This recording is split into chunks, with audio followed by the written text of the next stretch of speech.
नमः शिवाय। शिवजी सदा सहाय। ओम नमः शिवाय। गुरुजी सदा सहाय। रुद्र संहिता के प्रथम सृष्टि खंड का 8वां अध्याय। ब्रह्मा और विष्णु को भगवान शिव के शब्द में शरीर का दर्शन। ब्रह्मा जी कहते हैं, मुनिश्रेष्ठ नारद, इस प्रकार हम दोनों देवता गर्व रहित हो निरंतर प्रणाम करते रहे। हम दोनों के मन में एक ही अभिलाषा थी कि इस ज्योतिर्मय लिंग के रूप में प्रकट हुए परमेश्वर प्रत्यक्ष दर्शन दें। भगवान शंकर दीनों के प्रतिपालक, अहंकारियों का गर्व दूर करने वाले तथा सबके अविनाशी प्रभु हैं। वे हम दोनों पर दयालु हो गए।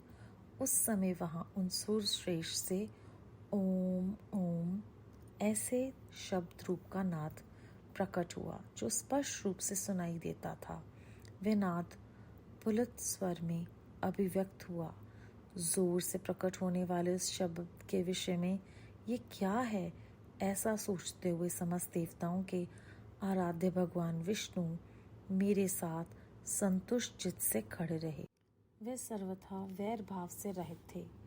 उन्होंने लिंग के दक्षिण भाग में सनातन आदि वर्ण आकार का दर्शन किया, उत्तर भाग में ओकार का, मध्य भाग में मकार का और अंत में ओम इस नाद का साक्षात दर्शन एवं अनुभव किया।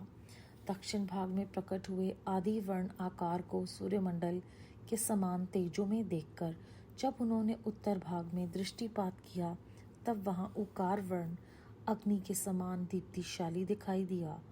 मुनि श्रेष्ठ, इसी तरह उन्होंने मध्य भाग में मकार को चंद्रमंडल के समान उज्जवल कांति से प्रकाशमान देखा। तदनंतर जब उसके ऊपर दृष्टि डाली, तब शुद्ध स्फटिक मणि के समान निर्मल प्रभा से युक्त तुर्यातीत अमल निष्कल निरुपद्रव निर्द्वंद अद्वितीय शून्य में ब्रह्म और अभ्यंतर के भेद से रहित, ब्रह्मांतर भेद से युक्त, जगत के भीतर और बाहर स्वयं ही स्थित, आदि मध्य और अंत से रहित, आनंद के आदि कारण तथा सबके परम आश्रय, सत्य अनंत एवं अमृत स्वरूप पर ब्रह्म का साक्षात्कार किया। उस समय श्री हरि यह सोचने लगे, ये अग्निस्तंभ यहाँ कहाँ से प्रकट हुआ है। हम दोनों फिर इसकी परीक्षा करें। मैं इस अनुपम अनंत स्तंभ के नीचे जाऊंगा। ऐसा विचार करते हुए श्री हरि ने वेद और शब्द दोनों के आवेश से युक्त विष आत्मा शिव का चिंतन किया। तब वहां एक ऋषि प्रकट हुए जो ऋषि समूह के परम सार रूप माने जाते हैं। उन्हीं ऋषि के द्वारा परमेश्वर श्री विष्णु ने जाना कि ये इस शब्द ब्रह्म शरीर वाले परम लिंग के रूप में साक्षात पार ब्रह्म महादेव जी ही यहाँ प्रकट हुए हैं। ये चिंता रहित रुद्र हैं। जहाँ जाकर मन सहित वाणी उसे प्राप्त किए बिना ही लौट आती है, उस पार ब्रह्म परमात्मा शिव का वाचक एकाक्षर प्रणव ही है। वे इसके वाच्य रूप हैं। वे परम कारण रित सत्य अनंत और अमृत स्वरूप परात्पर पर ब्रह्म एकाक्षर का वाच्य हैं। प्रणव के एक अक्षर आकार से जगत के बीजभूत अंड जन्मा भगवान ब्रह्मा का बोध होता है। उसके दूसरे अक्षर उकार से परम कारण रूप श्री हरि का बोध होता है और तीसरे एक अक्षर मकार से भगवान नील लोहित शिव का ज्ञान होता है।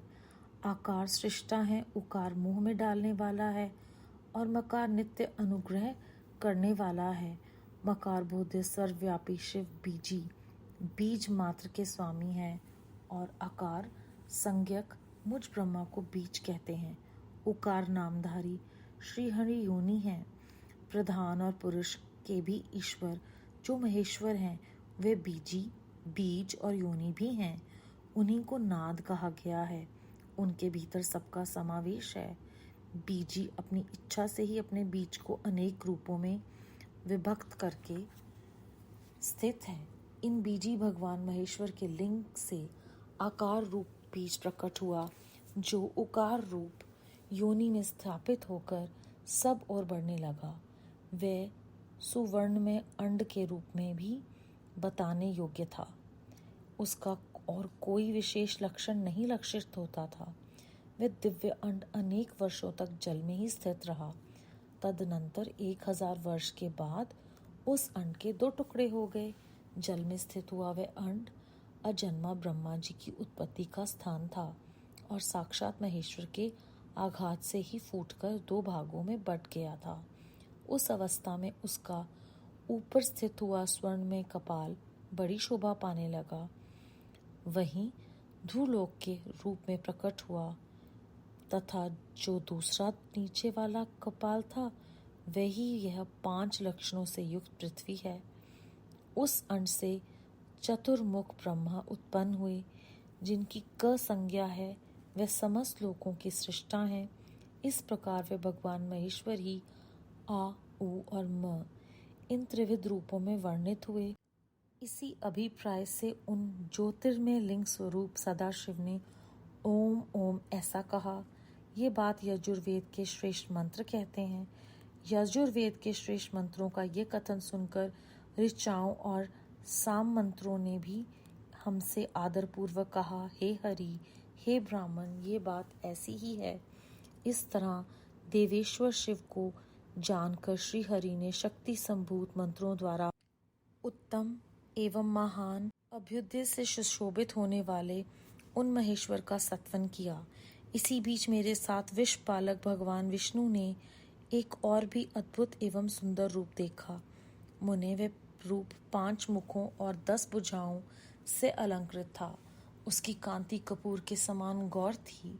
वह नाना प्रकार की छटाओं से छविमान और भांति भांति के आभूषणों से विभूषित था। उस परम उदार महाप्रकर्मी और महापुरुष के लक्षणों से संपन्न अत्यंत उत्कृष्ट रूप का दर्शन करके मैं और श्री हरि दोनों कृतार्थ हो गए।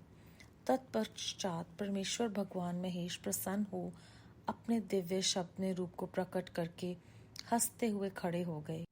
आकार उनका मस्तक आकार लालाट है, ईकार दाहिना और ईकार बायां नेत्र है। उकार को उनका दाहिना और ऊकार को बायां कान बताया जाता है। ऋकार उन परमेश्वर का दायां कपोल है और ऋकार बायां। ल और ल ये उनकी नासिकाओं के दोनों छिद्र हैं।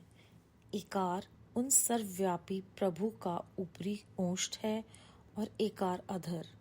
ओकार तथा ओकार ये दोनों क्रमशः उनकी ऊपर और नीचे की 2 दंत पत्तियां हैं। अंग और अंग उन देवाधिदेव शूलधारी शिव के दोनों तालु हैं।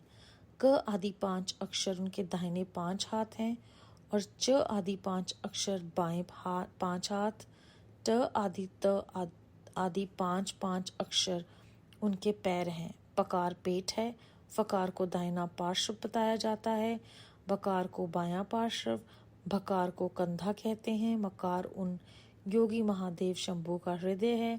य से लेकर म तक 7 अक्षर सर्वव्यापी शिव के शब्द में शरीर की 7 धातुएं हैं। हकार उनकी नाभि और क्षकार को मृद मूत्रेंद्रिय कहा गया है। इस प्रकार निर्गुण एवं गुण स्वरूप परमात्मा के शब्द में रूप को भगवती उमा के साथ देखकर मैं और श्री हरि दोनों कृतार्थ हो गए। इस तरह शब्द ब्रह्म में शरीरधारी महेश्वर शिव का दर्शन पाकर मेरे साथ श्री हरि ने उन्हें प्रणाम किया और पुनः ऊपर की ओर देखा। उस समय उन्हें 5 कलाओं से युक्त उकार जनित मंत्र का साक्षात्कार हुआ। तत्पश्चात महादेव जी का ओम तत्मसी यह महावाक्य दृष्टि गोचर हुआ, जो परम उत्तम मंत्र रूप है तथा शुद्ध स्फटिक के समान निर्मल है।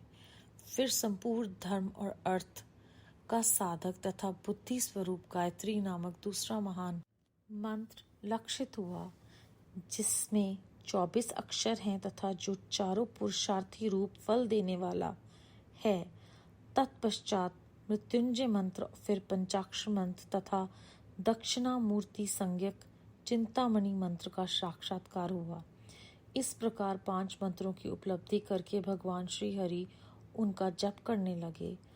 तदनंतर ऋषिक, यजुम और साम ये जिनके रूप हैं, जो ईशों के मुकुटमणि ईशान हैं, जो पुरातन पुरुष हैं, जिनका हृदय अघोर अर्थात सौम्य है, जो हृदय को प्रिय लगने वाले सर्वगुहा सदाशिव हैं, जिनके चरम वाम परम सुंदर हैं, जो महान देवता हैं, महान सर्पराज को आभूषण के रूप में धारण करते हैं, जिनके सभी ओर पैर और सभी ओर नेत्र हैं, जो मुझ ब्रह्मा के भी अधिपति, कल्याणकारी तथा सृष्टि पालन एवं संहार करने वाले हैं, उन वरदायक सांभव शिव का मेरे साथ भगवान विष्णु ने प्रिय वचनों द्वारा संतुष्ट चित्त से सत्वन किया।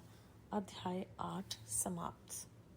जैसे इस अध्याय में ब्रह्मा जी और विष्णु जी ने चाहा कि वो परमेश्वर का प्रत्यक्ष दर्शन करें, तो भगवान शंकर तो हमारे प्रतिपालक हैं, वो अहंकारियों का गर्व दूर करने वाले हैं। उन्होंने अपने शब्द में शरीर का दर्शन दिया और किस प्रकार उनके पूरे जो शरीर है उनको पूरी वर्णमाला के साथ जोड़कर हमें इस अध्याय में समझाया गया है। और फिर ये जब हमें जानकारी है कि पूरा विश्व जो है वो उन्हीं में समाता है, तो इस अध्याय में उन्हें ये नाम दिया गया है कि उन्हें हम बीजी कहते हैं। बीजी इसलिए क्योंकि उनके भीतर ही सबका समावेश है और उन्हीं को इस वजह से नाद कहा जाता है। बीजी होने के कारण जैसी उनकी इच्छा है वे वैसे अलग अलग रूप धारण करके इस पूरे संसार चराचर में स्थित हैं और अपने परमपिता परमात्मा के दर्शन पाकर विष्णु जी ने और ब्रह्मा जी ने संतुष्ट होकर सच्चे चित्त से उनका सत्वन गुणगान किया। वो ही सब सृष्टि को वर देने वाले वरदायक महाशिव हैं। बेअंत शुक्राना गुरु जी महाराज। ओम नमः शिवाय। शिव जी सदा सहाय। ओम नमः शिवाय। गुरु जी सदा सहाय।